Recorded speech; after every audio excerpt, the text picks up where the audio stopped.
Et oui, notre cher Alain Mollo, hein, et oui, hein, un grand fan justement de littérature ce soir qu'on va retrouver, qui est justement voilà à côté de moi en 3D. Alain qui est tranquillement justement avec ses livres. Regardez sur sa table en bois, vous allez voir tranquillement avec un très beau paysage. C'est ça aussi sa rubrique. Ce soir, je vous propose de le retrouver justement avec ses dernières découvertes de livres, 5 livres justement à retrouver. Voici justement son reportage. Allez, un nouveau coup de cœur avec 5 livres que je vous présente aujourd'hui. Le premier, c'est La démocratie du quotidien.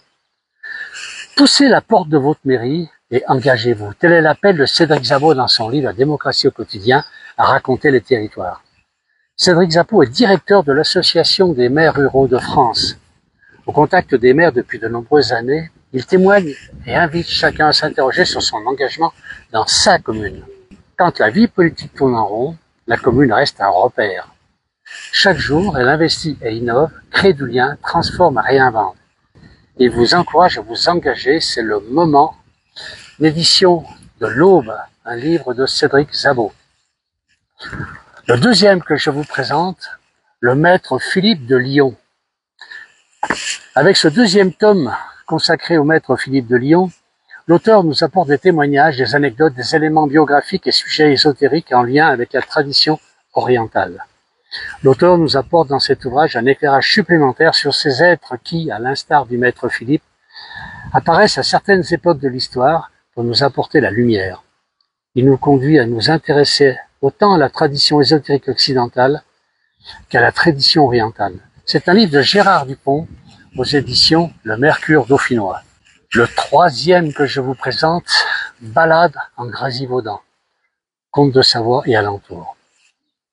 Ce guide comporte 37 randonnées familiales en Savoie et dans les environs. Cet ouvrage propose des randonnées sur des sites historiques comme le col de Saint-Michel ou le Crucifix, mais aussi plus insolites comme la grotte à Garet ou la cascade de la Diora. Enfin, d'autres sites, points de vue, cascades, lacs, forêts et autres lieux vous feront découvrir la richesse et la variété de cette belle région située sur les départements de la Savoie, l'Isère et l'Ain. C'est un livre de Georges Duguerry aux éditions Gap. Le quatrième, De la Savoie à la France. 1000 ans d'histoire entre la France et la Savoie.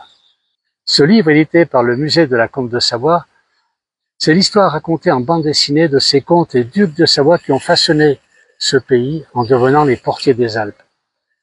D'Humbert au Blanchemin, au roi Humbert II, c'est toute la saga de cette famille qui vous est racontée. C'est un livre édité par les Coteaux du Salin à Grésy-sur-Isère. Le dernier, le cinquième de ces livres, c'est Charlie et Charlotte en Chartreuse. Il y a une fois, il n'y a pas si longtemps, 2 enfants qui vivaient dans une montagne secrète et sauvage, la Chartreuse. Alors que l'animal avait disparu du massif au siècle dernier, Charlie et Charlotte font une découverte incroyable qui va bouleverser leur vie. Une belle aventure mêlant fiction et réalité, en immersion totale dans la nature. C'est un livre pour les petits-enfants aux éditions Gap. Merci à tous et puis à très bientôt pour 5 autres livres, un autre coup de cœur sur 5 livres différents. À très bientôt.